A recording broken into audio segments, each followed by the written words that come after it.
Para darle continuidad al panel La vida, un canto a muchas voces, quiero invitar a Sandra Isaza Giraldo y a la profesora Nancy Álvarez. También invito de nuevo a Luis Guillermo Escobar, quien acompaña este panel.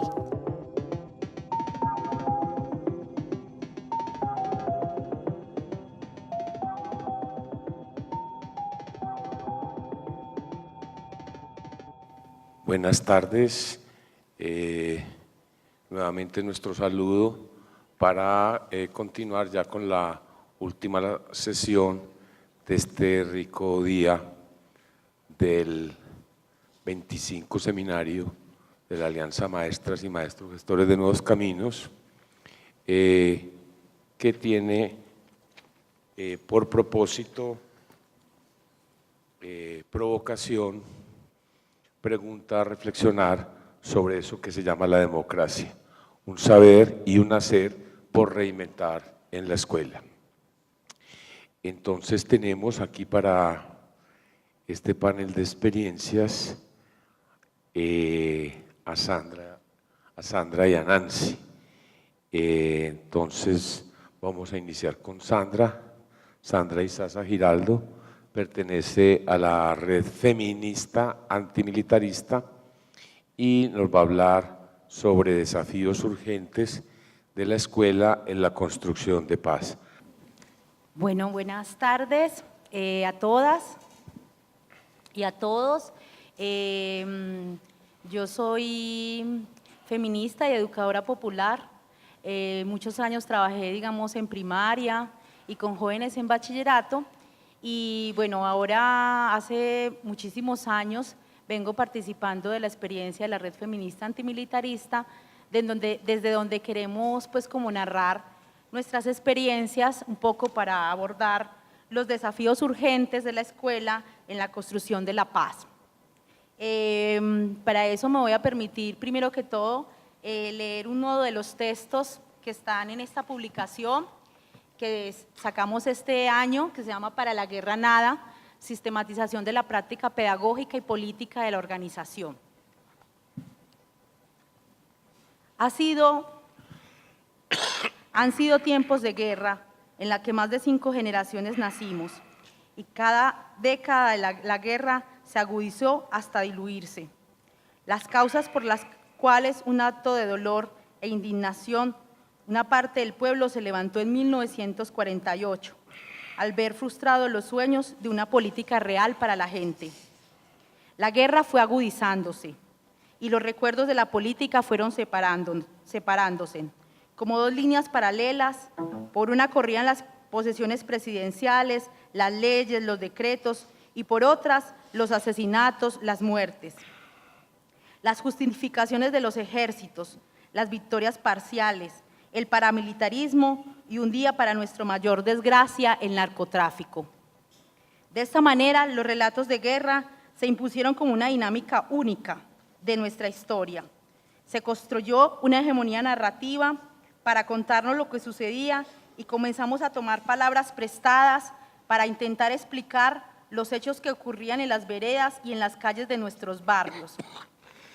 Sin embargo, esas palabras comenzaron a desdibujar las raíces, los personajes, las razones, los rostros de los responsables. De repente recordar era peligro. Se impusieron con terror silencios profundos, interpretaciones absurdas. De pronto, cuando abrimos los ojos, el relato de nuestra historia ya no era nuestro, era el de una élite, la misma que frustró un proyecto de liberación real en el siglo XIX, la que se apropió del Estado-Nación, dejando en nuestra tierra como herencia el vínculo permanente con el régimen colonial. ¿Cómo volver visible a los invisibles de nuestra historia política? ¿Cómo cuestionar los relatos de historia política y construir los nuestros? ¿Cómo darle sentido a nuestras palabras? ¿Cómo crear nuestras formas de enunciar lo que nos pasó, lo que soñamos, por lo que luchamos, lo que perdimos, lo que ganamos? Rescatar nuestra historia de la hegemonía para hacerla más nuestra y no ajena a nuestra realidad pasa por buscar las formas de encontrar nuestras narrativas, dejar a un lado las palabras con las que los opresores quisieron caracterizarnos, lo que sentimos y lo que vivimos. Comenzar a nombrar la realidad como la vivimos, con rostros, con apellidos, sin abstracciones. Es esa misma búsqueda en este momento histórico en el que nosotras nos emocionamos y lo vimos como una posibilidad esperanzadora, un proceso de negociación que rompía de alguna manera con 60 años de guerra en este país, que nosotras pensamos cómo construir una práctica pedagógica que posibilitara poner el diálogo en los territorios, trabajar, digamos, en los colegios y con las mujeres en los territorios, donde pudiéramos recuperar la palabra de lo que nos pasó. Primero, pensar cómo nos afectó la guerra, ¿sí? Cómo en nuestra experiencia vital la guerra de alguna manera nos impactó a cada uno de nosotros y cada una. Cómo muchas de las mujeres de hace 4 generaciones, nuestras abuelas que están en nuestros barrios, fueron desplazadas producto de la guerra. Pero también cómo nosotros de alguna manera en la lógica de la ciudad habíamos sido impactados por el narcotráfico, pero también por una historia única, digamos, del conflicto armado. Y de alguna manera cómo habían ganado las ideas conservadoras en nuestro pensamiento, que habían logrado pues volver hegemónico una visión de mundo. De ahí que era la necesidad de comprender cuáles son esas ideas políticas que estaban en confrontación históricamente. Eso de alguna manera fue difícil porque muchos de los espacios, digamos, que gestamos desde los colegios y los espacios comunitarios, cuando empezamos a preguntar por ideas políticas, como que genera como cierta maluquera, como que, ay, no hablemos de eso porque lo más probable es que vamos a pelear, porque como a mí no me gusta la guerrilla, esos son los terroristas, porque tal personaje me representa esto. Bueno, y efectivamente, sí, era también cierto que muchos de los relatos que no podríamos en este momento decir, y obviamente es una idea binaria de la guerra, quién eran los buenos o quién eran los malos, pues de alguna manera la gente también empezó a nombrar cómo esos horrores, tanto digamos de los diferentes ejércitos, estaban en sus cuerpos y en sus territorios. Esa memoria no era para quedarnos ahí, ¿sí? Y no victimizarnos, el recuerdo no era para hacerlo simplemente una parte de la nostalgia, sino para mirar cómo nosotras construimos coraje, cómo resemantizar y cómo resignificar, digamos, esos hechos históricos, pero también como con la necesidad un poco de pensar, ¿sí?, esas huellas de la historia y qué significaba entonces la confusión que teníamos.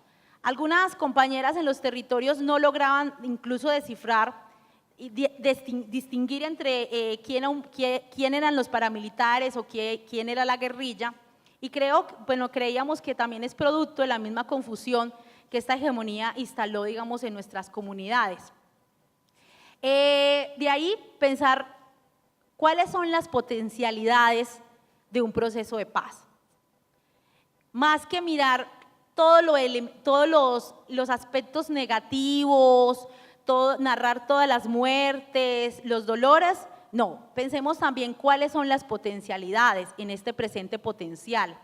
Y un presente potencial se construye en la medida de que nosotras y nosotros, como colombianos, también valoremos, ¿sí? O sea, ¿qué es lo significativo de este momento? Y este momento lo veía, y las compañeras empezaron a pensarlo como significativo, en tanto ya no era necesario escuchar solo los relatos de todas las masacres y de los muertos que de alguna manera la televisión nos mostraba a la gente urbana, sino que también era volver a creer que era posible construir la confianza, la solidaridad, el trabajo comunitario, la posibilidad, digamos, del encuentro, de volver a poner la palabra sin miedo, porque la guerra dejó eso, dejó el miedo de que algunas cosas se dicen en voz bajita y otras cosas se dicen en voz alta. Cuando estoy indignada frente a algo, parece que me muevo, pero me da pena decirlo y no lo digo, ¿sí? Entonces nos decíamos, bueno, es la posibilidad de que la palabra vuelva a surgir y que las cosas que nos indignan salgan con fuerza, ¿sí? Se digan con la fuerza que se necesita. eso nos implicaba también hablar de la democracia. ¿Y qué es la democracia sino un espacio donde todas las ideas políticas puedan estar en el aula? ¿Sí? En este caso también, yo desde como docente, como educador, ¿qué estoy pensando de Colombia, de la historia de Colombia? ¿Sí? ¿Cómo estoy leyendo esta realidad? ¿Cómo estoy leyendo este proceso de paz? ¿Cómo estoy leyendo si es necesario o no ponerle fin al conflicto armado? Y en esa medida es necesario también que el docente ganara, digamos, un lugar protagónico en también nombrar, ¿sí? Bueno, ¿qué concepción tenía de esas ideas políticas? En ese escenario también democrático, era también perder el miedo a decir que yo sí tengo, por lo general, una opción política por un candidato o por un partido político. Y es quitarle entonces el miedo a que yo también elijo presidentes, elijo concejales, que eso no es algo que yo tendría que mover por fuera de la escuela, ¿sí? O de ese escenario democrático. Porque lastimosamente, bueno, yo vengo de escenarios comunitarios, territoriales, donde efectivamente a veces se nos enseñó como cierta vergüenza de que votar, decidir qué candidato representa mis intereses como pueblo, como docente, era vergonzoso porque eso no se pone en el aula. Pero sin embargo, la mayoría, digamos, de los presidentes que se han escogido en estos 60 años son presidentes conservadores y ultraconservadores, ¿sí? Que siguen ganando en el poder político. Entonces, con los estudiantes también empezamos a politizar eso, ¿sí?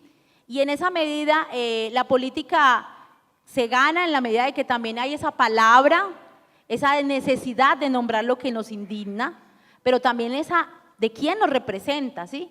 O sea, y nos representa en tanto cuáles son los candidatos que de alguna manera siguen alimentando esta lógica neoliberal, que necesita más violencia para sostenerse y que obviamente se agudiza más en el cuerpo de las mujeres, que somos las que ponemos de alguna manera nuestros hijos, nuestros cuerpos en esta lógica de la guerra. En esa medida el espacio, digamos, democrático fue muy interesante.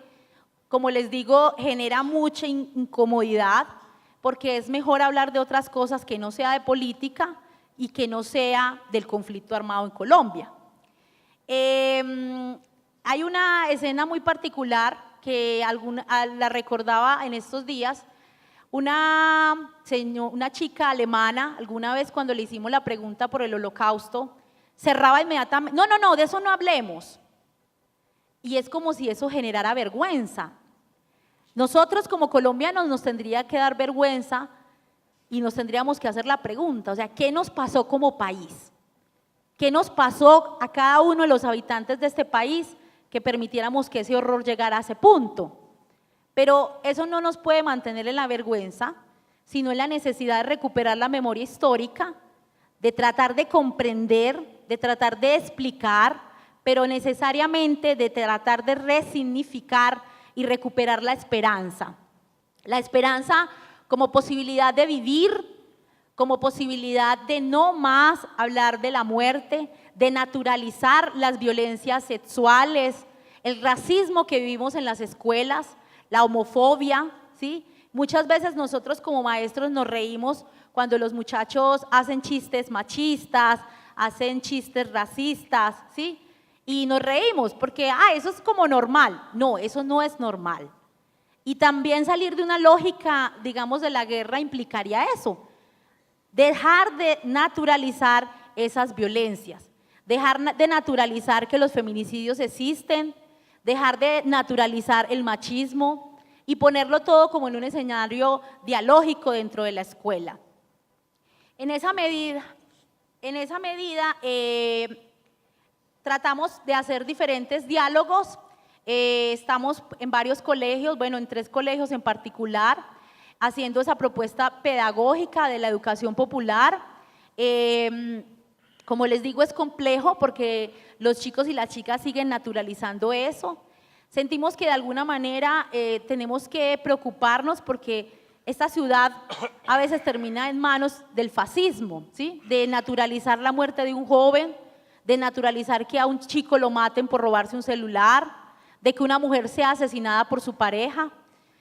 Entonces es eso, cómo romper, digamos, en este escenario político esas hegemonías que se han instalado. Yo quisiera poner, digamos, como unos retos, bueno, además de los que ya mencioné, uno en tanto cómo seguir construyendo unas subjetividades políticas, éticas y democráticas. Esa ha sido pues la apuesta nuestra, cómo formar un sujeto ético, y en esa medida pensamos que es necesario seguir generando espacios dialógicos en la escuela, ¿sí? Donde el centro no sea que el docente hable, sino que pongamos preguntas problematizadoras, donde el contexto no queda afuera, el contexto está en los sujetos que están en esa escuela.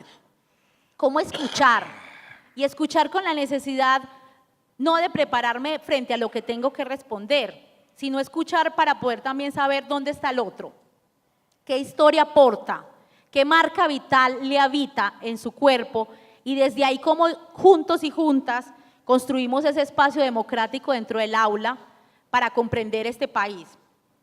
Pensarnos en una pedagogía de la dignidad. Estela Quintar habla de una pedagogía de la dignidad como una posibilidad de potenciar al sujeto, ¿sí? No tratarlo como un ser mínimo, como una mata pequeña, sino darle el poder de la palabra. Que las chicas se sientan fuertes, que las chicas se sientan grandes con un amor propio, que los chicos también ganen en la palabra. Pensarnos y luchar, digamos, por cómo gestamos procesos comunitarios. Y en esa medida también la necesidad de que una comunidad educativa se involucre en seguir gestando espacios comunitarios, ¿sí? La escuela está en un barrio, en un territorio, y ese territorio tiene que seguir pensándose espacios comunitarios. Debemos romper con la lógica individualista, y la única manera de romper con la lógica individualista es propiciar el trabajo colectivo, el accionar colectivo, la indignación, el trabajo en equipo en un territorio.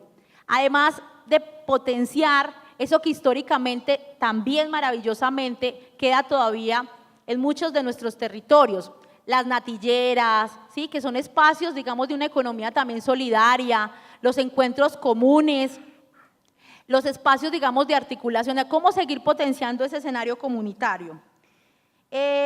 Romper con esa naturalización, o sea, nosotros los docentes tenemos que seguir construyendo un pensamiento crítico que efectivamente alimente el currículo para poder, digamos, pensarnos cómo romper con la naturalización de la muerte, de la pobreza, del machismo y del racismo. Cómo seguir alimentando la capacidad del asombro, de la esperanza. Hay alguien que decía, que no eres de acá, que nosotros los colombianos nos quejamos muchísimo, que siempre salimos con una lista de mercado de puras tristezas. Y sí, la tristeza habita en nosotros, pero también cómo posibilitar una pedagogía de la esperanza. Como lo decía Paulo Freire, es una pedagogía que deje la primera negación y hable de un escenario dialéctico, un escenario esperanzador, que nos implique pensarnos este presente, pero en vías también de una posibilidad de futuro. Estos retos que encontramos a lo largo, digamos, y que hemos venido haciendo, lo pusimos a conversar en una gran experiencia, y con esa quiero terminar, que fue Polifonías de Mujeres por el fin de la guerra, porque para la guerra nada, ¿sí? Y esa es la visión antimilitarista que estamos construyendo desde el escenario organizativo, con mujeres, jóvenes y niños. Hicimos una experiencia muy bonita el año pasado de un gran concierto donde invitamos mujeres de Guatemala, de El Salvador, de Venezuela, y terminamos con un concierto donde estuvo Marta Gómez. Con esa pieza musical quisiera terminar porque fue un escenario muy bonito que propuso también otra estética. No tenemos tan solo que salir a marchar, también podemos, digamos, recrear las prácticas de movilización en la escuela y de diálogo en la escuela. Entonces, con esta pequeña muestra de este concierto quisiera terminar.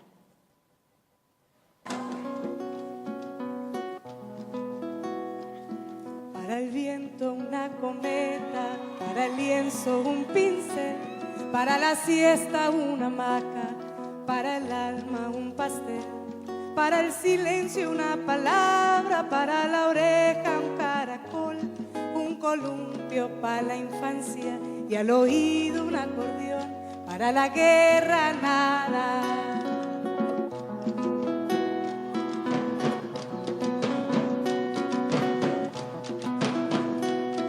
Para el sol un caleidoscopio, un poema para el mar, para el fuego una guitarra y tu voz para cantar, para el verano bicicletas y burbujas de jabón, un abrazo para la risa, para la vida una canción, para la guerra nada,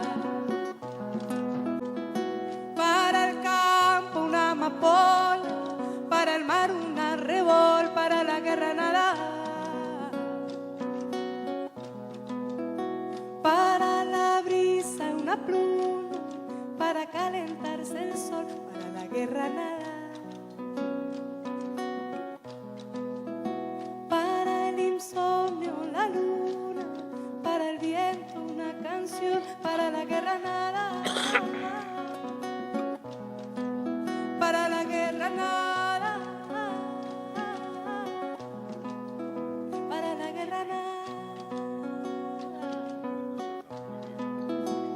La guerra nada.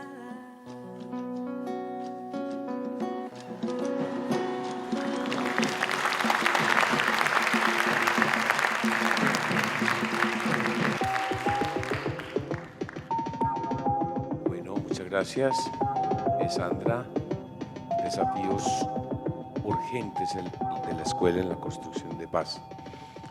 Dejar de considerar como natural la muerte, la pobreza, la exclusión. Continúa con nosotros Nancy Álvarez, que es docente de la Corporación La Ceiba en el municipio de Andes. También es una amiga de maestras y maestros gestores de Nuevos Caminos y nuevamente agradecemos su generosidad y su compromiso con nosotros y con su oficio. Ha participado en los encuentros regionales que viene realizando la Alianza. Recordemos que además de este seminario que realizamos cada año, antes hacíamos unos encuentros de ciudad en donde distribuíamos los cuadernillos y entonces al seminario uníamos los encuentros de carácter pues, local, citadino, y ahora la Alianza en sus 25 años y de hace un tiempo para acá ha querido también considerar las regiones de Antioquia, algunas del país, en un despliegue del último tiempo de la Alianza, en la idea de conocer, de visibilizar todos esos procesos, de nombrar, de visibilizar esos procesos. Nancy, gracias, nos va a compartir su experiencia de integración comunitaria, una opción pedagógica para la participación. Recordemos que al final esperamos conversar un buen ratico. Muchas gracias. Buenas tardes para todos y todas. Ante todo, pues, muchas gracias por darme nuevamente la oportunidad de estar hoy acá con ustedes en el seminario de maestras y maestros. Para mí es un honor, pues, estar acá por la Corporación La Ceiba. Ya como lo mencionaba Luis Guillermo, soy egresada de esta institución, estudié mi bachillerato en una comunidad rural del municipio de Andes y desde el año 2005 laboro como docente, tutora de las comunidades rurales en el mismo municipio. Entonces es para mí muy grato estar acá, además que llevo conmigo mi condición de campesina, que es un honor para mí y yo sé que para muchas personas que hoy están acá compartiendo, así no se diga, es importante reiterar que es parte de nuestra existencia. Nuestro territorio hace parte fundamental de nuestra realidad de vida. Es por esto que mi labor como docente la vengo desarrollando, creo yo, con una gran intencionalidad, con un gran compromiso, porque tengo la experiencia de vivir lo que hoy sienten nuestros jóvenes campesinos, las comunidades que han sido tan excluidas por parte del Estado, discriminadas en cuanto a sus recursos, sus necesidades, son invisibles las mujeres en el sector rural. La experiencia que hoy comparto hace parte del trabajo que vengo realizando en un grupo de estudio en la comunidad Monteverde Andes. Para mis compañeros tutores es solo parte de lo que hacemos, porque no es solo mi experiencia, es la experiencia de todos y todas las compañeras que hoy me acompañan acá y que entregamos lo mejor de cada uno en estos grupos para que nuestros jóvenes se apropien de la propuesta educativa de la corporación con su proyecto territorial, de educación territorial, que se enfoca específicamente en unas líneas o enfoques que son la línea de cultura, la línea organizacional y la línea de sistemas productivos. Todo dirigido en una apuesta política que busca la generación y la formación de sujetos críticos en nuestros territorios. Las comunidades rurales como tal no pueden negarse en esa posibilidad de vivir una experiencia de educación diferente. Hoy, cuando hay instituciones que velan por llevar a los campos y a los lugares más alejados una voz diferente, una voz que cambie esa trayectoria que se ha vivido a nivel del Estado, a nivel social, donde la educación ha homogenizado el pensamiento, ha colonizado. Entonces, nuestra experiencia educativa es también, en parte, una gran posibilidad para generar democracia en nuestras comunidades. ¿Cómo surge esta experiencia? ¿Cómo surge? A partir de la orientación del proyecto educativo territorial y de sus enfoques, queremos una formación de sujetos críticos, sujetos capaces de leer la realidad de su contexto, capaces de incidir en la toma de decisiones, de ejercer gobernabilidad en las comunidades, donde a veces es tan imposible que llegue la del Estado. Entonces, cuando nuestras comunidades se dan esa oportunidad y nosotros como docentes estamos allí para reivindicar que hay una posibilidad de generar democracia, de generar otra educación, vemos que es posible.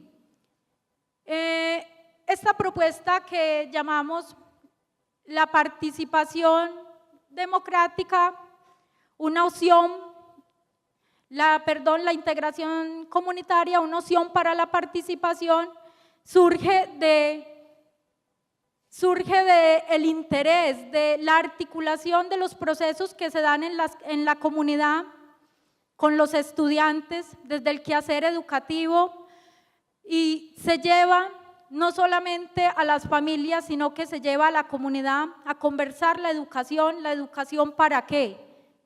Entonces, la propuesta surge inicialmente como una estrategia de articular las diferentes organizaciones que hay en la comunidad alrededor del tema educativo.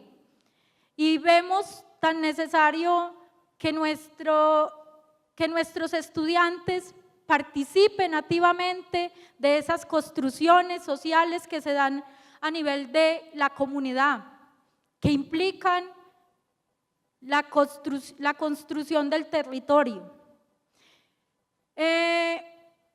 Vimos muy objetivo analizar por qué en una comunidad donde hay dos sistemas educativos, la Corporación La Ceiba con su bachillerato, la Escuela Nueva, dos propuestas de diferentes enfoques, educando, llevando la formación a los jóvenes y niños de esas comunidades, cómo podían ir desligadas la una de la otra. Entonces, ahí se dio mi primer paso como tutora de la corporación. Mi primer paso estaba en acercarme a esa compañera docente que estaba allí, que hablaba de la educación, que tenía unos fines en la educación, y empezar a dialogar con ella. ¿Cuáles son sus intereses en sus estudiantes? ¿Qué es lo que le motiva a usted a esta comunidad? Y así fuimos haciendo una alianza entre la escuela y el bachillerato. Una alianza que nos ha permitido generar unos procesos de integración y articulación de intereses. Así nace nuestra propuesta y la hemos orientado a partir de prácticas como las que así les voy a mencionar. La Corporación La Ceiba, entre su currículo, ha realizado los procesos de caracterización en cada una de las comunidades, los diagnósticos veredales, desde donde se enfoca el análisis del contexto, se hace un análisis de cada uno de los factores que constituyen nuestras comunidades y a partir de ahí se empieza a hacer una lectura del territorio, de sus necesidades, de sus fortalezas y es así como hemos venido apropiándonos de otros enfoques institucionales como son los proyectos productivos, los diálogos pedagógicos con los estudiantes y sus familias, las reuniones de grupos organizados donde hacemos lectura del contexto y planeamos las diferentes proyecciones comunitarias orientadas al beneficio y bienestar de la comunidad y además realizamos los foros educativos o conversatorios veredales que nos permiten discutir las diferentes problemáticas que se viven en torno a la educación, a la producción, al tema de género, a la discriminación. Y lo más importante, a partir de estos conversatorios hemos llegado a conclusiones y a procesos muy significativos que voy a socializarles en una experiencia, en unas prácticas y experiencias que les vamos a compartir a continuación.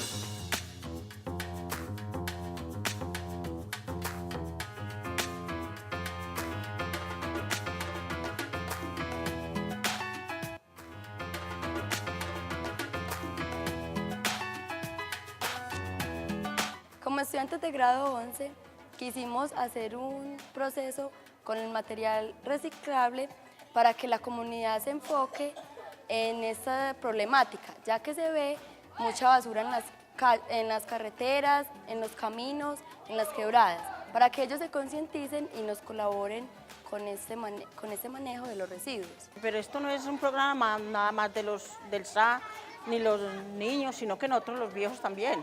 es los que tenemos que dar el principal ejemplo. No tirar la basura a los cafetales, recoger todas las basuras, así sean estopas, si no tenemos canecas, porque es que a nosotros canecas no nos dan.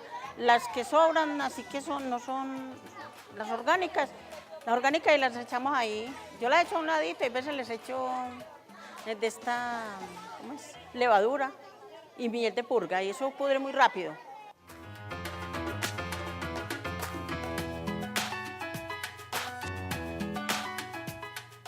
Esta experiencia, que se viene desarrollando desde el año 2013, se ha basado en la integración de los proyectos pedagógicos productivos de la línea de fortalecimiento organizativo a acciones comunitarias. El objetivo ha sido fortalecer la proyección comunitaria mediante acciones que permitan la integración y el afianzamiento de relaciones sociales de los estudiantes del bachillerato rural con otras organizaciones de la comunidad, como la escuela, Junta de Acción Comunal, Escuela Campesina hacia el Desarrollo Sostenible, Junta del Acueducto y Grupo del Adulto Mayor.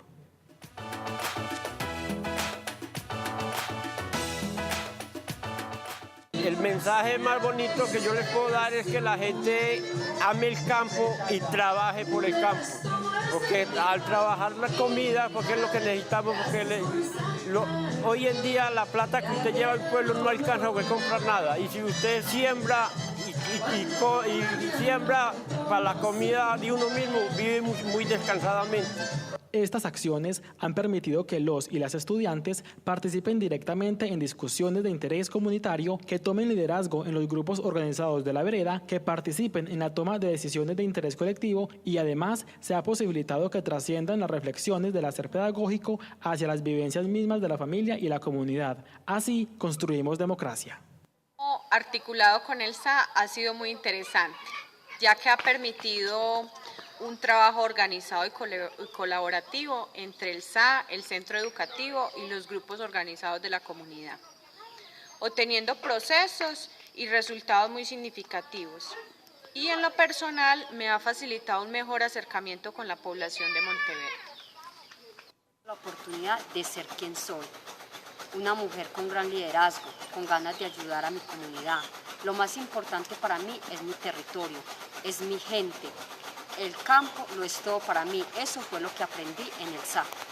La Corporación La Ceiba permite demostrar que a partir de dos propuestas educativas distintas pueden articular procesos que van en beneficio de las comunidades, principio básico de la educación. A través de este sistema de educación no solamente se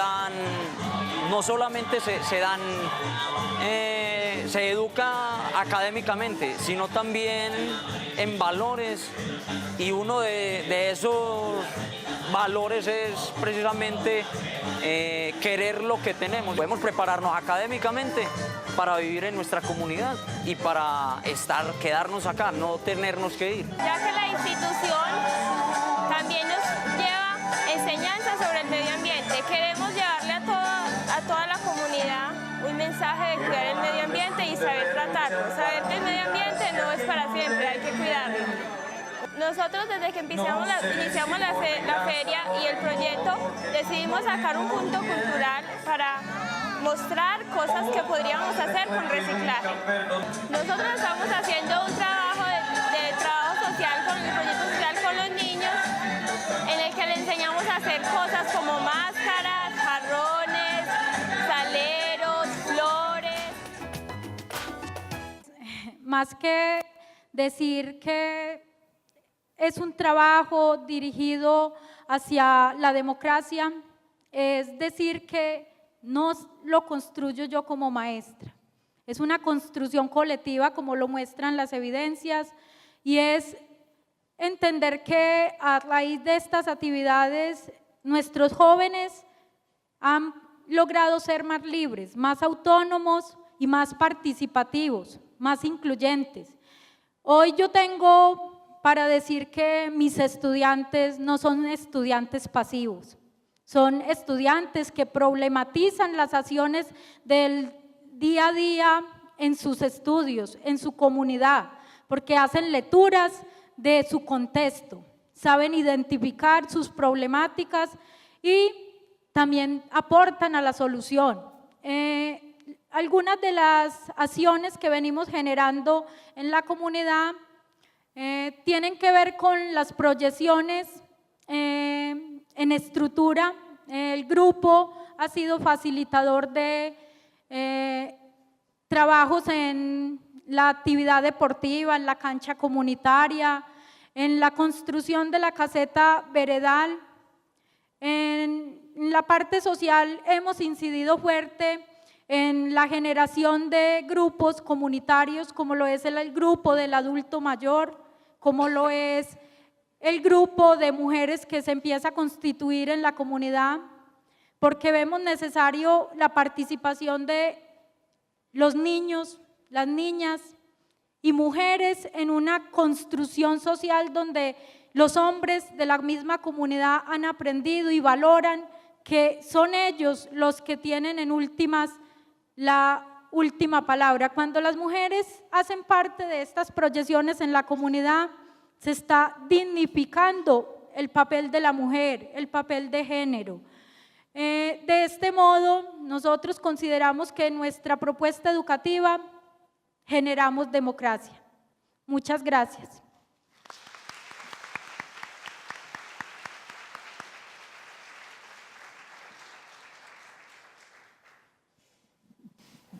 Muchas gracias a Nancy por la presentación de su experiencia, además pues con esa historia personal bonita de su condición de estudiante y luego de maestra en su territorio.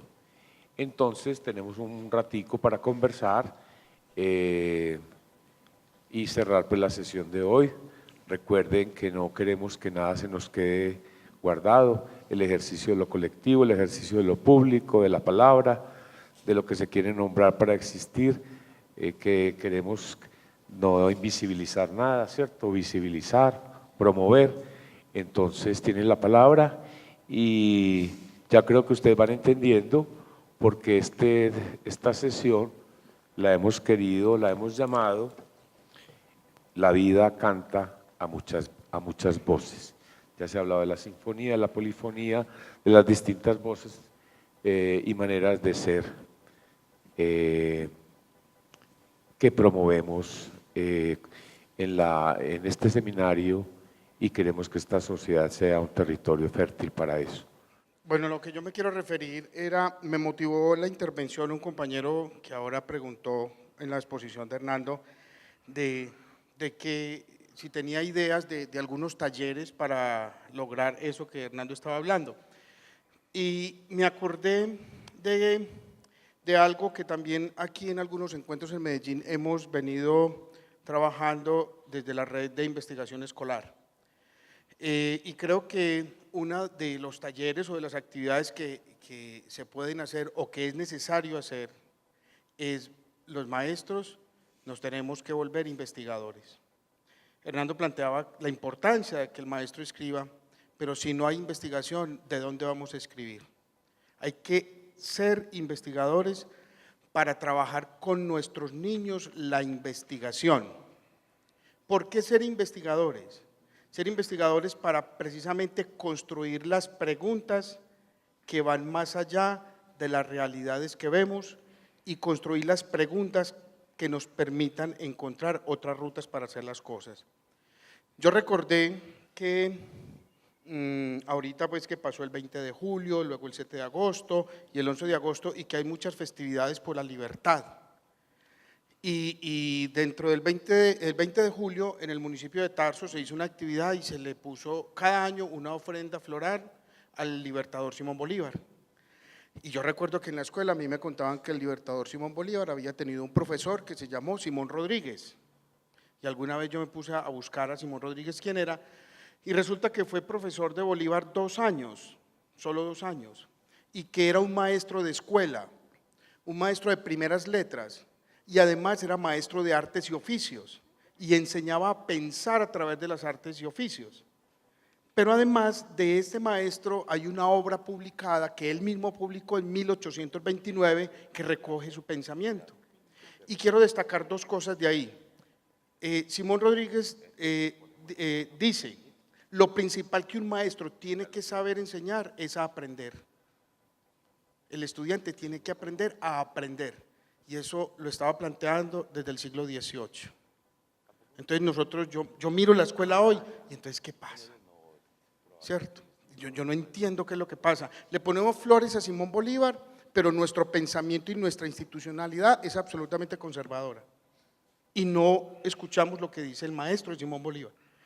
Pero además también dijo, enseñémosle a los niños a ser preguntones, para que preguntándose el porqué de lo que nosotros les mandamos a hacer, se acostumbren a obedecer a la razón y no a la autoridad como los limitados y no a la costumbre como los estúpidos.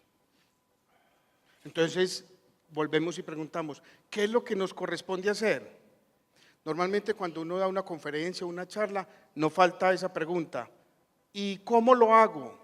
Yo no sé, yo estoy arriesgándome, yo estoy intentando. Lo que nosotros estamos haciendo en Tarso me surgió solo de leer, de formarme, de fortalecerme en lo pedagógico, cuando yo me voy y leo a Vygotsky, y leo a Freire, y leo a De Crowley, y leo clásicos de la pedagogía, y después cojo la ley, veo lo que en la ley está de eso, y eso me permite generar ideas, ser propositivo y además arriesgarme. Entonces lo que yo quería compartir aquí en esta intervención es, tenemos maestros clásicos y antiguos que su pensamiento está tan a la vanguardia de hoy, y que nosotros hoy, como no forma parte de nuestra tradición profesional de maestros, el ser investigadores, estamos esperando que otra persona llegue y le preguntemos, oye, ¿yo cómo lo hago? ¿Cierto? Además, si es extranjero, mejor, ¿cierto? Porque creemos que aquí no tenemos nada. Además, si es de Finlandia, mejor. Hoy en Finlandia, nosotros aquí estamos deslumbrados porque Finlandia trabaja por fenómenos, porque eliminó las asignaturas. La Ley General de Educación del 94 ya lo dijo. El decreto 1860 de 1994 ya lo dijo. Y nosotros estamos deslumbrándonos. Entonces yo creo que la sugerencia es una obligación como maestros ser investigadores, no hay otra. Muchas gracias.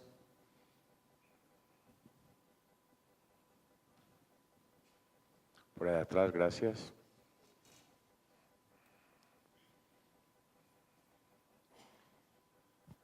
Otra vez yo. Gracias. Déjeme quemar esta etapa que no quemé tiempos atrás, que es de la preguntar bastante. La compañera Sandra Izaza, yo afirmo que el docente en las etapas transformadoras de un país injusto que surge de una guerra, perdón un momentico, aquí, se hablaba al principio, cuando empezamos el taller, una compañera que nos deleitó con su guitarra, ella mencionó una frase que habla de la paz injusta y una guerra injusta. Yo, al escucharte, encontré algo que me motiva y digo que es así, que el docente en las etapas de transformación de una paz injusta que surge de una guerra injusta, juega un papel de agente de paz y facilitador de la democracia. ¿Crees que eso es real como cual yo lo pienso? Lo otro es, ¿no cree que el Estado se hace evidente y violento al no cumplir con los compromisos sociales y el cumplimiento de ello un principio de paz? ¿Está claro? Bien, gracias.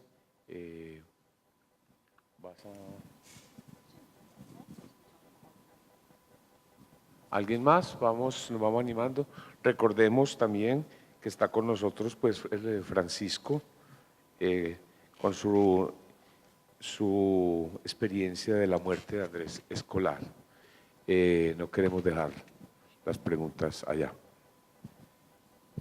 Sí, yo creo que el docente necesariamente tiene que ser esperanzador, porque la pedagogía en sí es esperanzadora, porque la pedagogía intenta generar escenarios, digamos, de transformación de esa escuela. Yo creo también que efectivamente le entendí, bueno, creo que aquí adelante se escucha un poquito regular y mucho. Si el Estado, mencionaste como el Estado que incumple. Si puedes repetir, sí.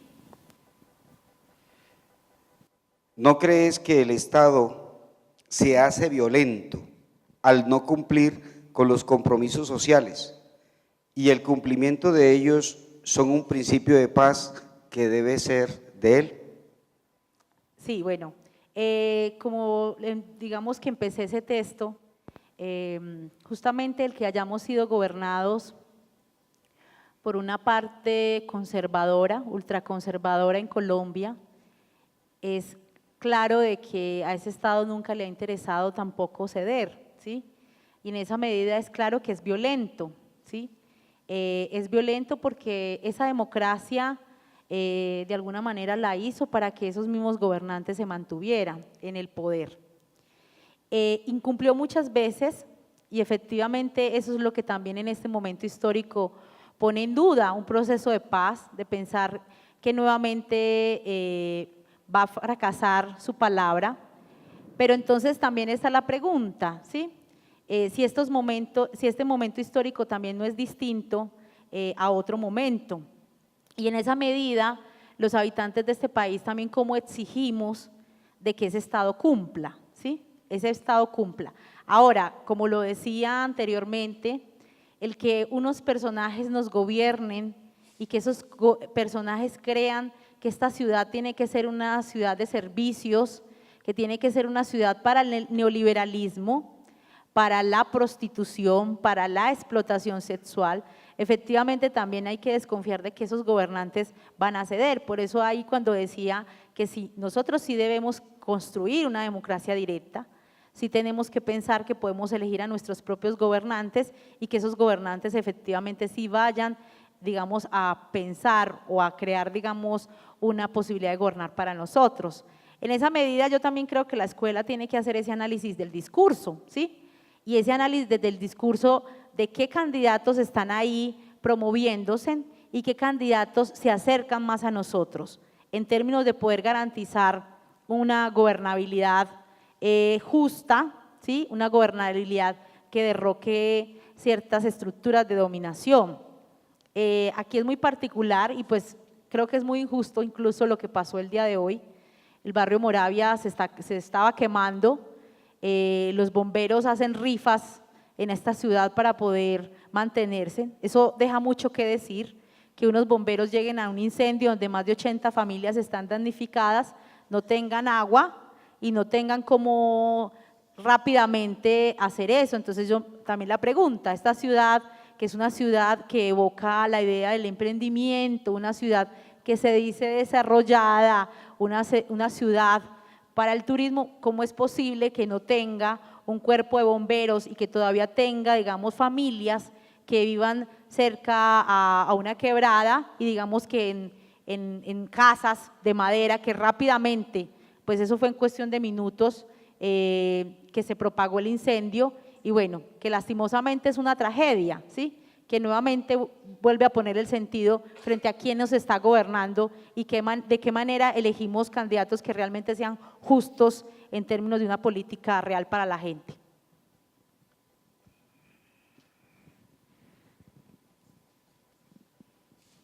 ¿Escuchamos? Freddy. No, yo creo que también tenemos que precisar que yo también soy Estado, pues, y que el Estado no es solamente el gobierno de turno, porque yo como ciudadano y de la escuela también puedo hacer control social y político al gobierno. Cuando yo, mire, les cuento, yo soy en el municipio de Tarso, soy el director de las escuelas rurales. pero en el municipio de Jericó, donde yo vivo, yo soy acudiente. Y entonces yo le escribo al consejo directivo y le escribo al rector como acudiente. Y cuando yo le hago preguntas sobre la manera de implementación del currículo que está enmarcado en un estilo prusiano e industrial, tradicionalista, pero se lo hago enmarcado en la norma y en una reflexión pedagógica crítica, yo como ciudadano, como constituyente primario, estoy haciendo regulación del Estado. Entonces yo no solamente tengo que esperar a que el gobierno o a la buena voluntad política del gobernante de turno, la voluntad política se construye en las bases y eso es lo que nos está diciendo la compañera aquí del movimiento de mujeres feministas antimilitaristas, eso es lo que nos dice la compañera, lo que está haciendo en Andes con nuestros jóvenes, construyendo ciudadanía activa, pero no solamente para quedarse a esperar a la buena voluntad del gobierno de turno o a elegir a unos y que hagan lo que buenamente puedan. No, yo como maestro, investigador, además representante del Estado en la vereda o en la escuela donde estoy, yo también soy un ciudadano activo. Y desde la reflexión crítica y autónoma de lo que estoy haciendo, desde mi labor, ya sea como maestro, o como ciudadano o como acudiente, también ejerzo esa función constitucional que tengo y hacer control social y político de las decisiones de gobierno, porque el Estado también soy yo, no es el político de turno que hayamos elegido. Gracias. Del día de hoy, a manera de pildoritas, de aforismos, para terminar, hay que perder para obtener cierta pericia para vivir, mirar los procesos de desafiliación, de inferiorización, mirar las marcas físicas y simbólicas, ver el rostro, no la piel, mirar los nuevos procesos de diferenciación social, valga decir, la forma en que una sociedad organiza sus desigualdades. La democracia es una experiencia en la gestión del riesgo y la incertidumbre. La democracia no se hace desde el debo, se hace desde el debe, se hace desde el puedo. ¿Quién es el pueblo? ¿Se representa o se suplanta? ¿Qué es el bien vivir? ¿En qué somos iguales? ¿En qué somos diferentes? Escuchar más, hablar menos, una pedagogía de la dignidad. Un recuerdo para construir coraje y no nostalgias, politizar el aula, integrar la comunidad, no hablar de política, no naturalizar la muerte, no naturalizar la pobreza. Escuchar más, hablar menos. De esta manera llegamos al final de nuestra primera jornada del seminario 25º de la Alianza de Maestras y Maestros Gestores de Nuevos Caminos. La democracia, un saber y un hacer por reinventar en la escuela. Agradecemos a cada una de sus intervenciones y reflexiones.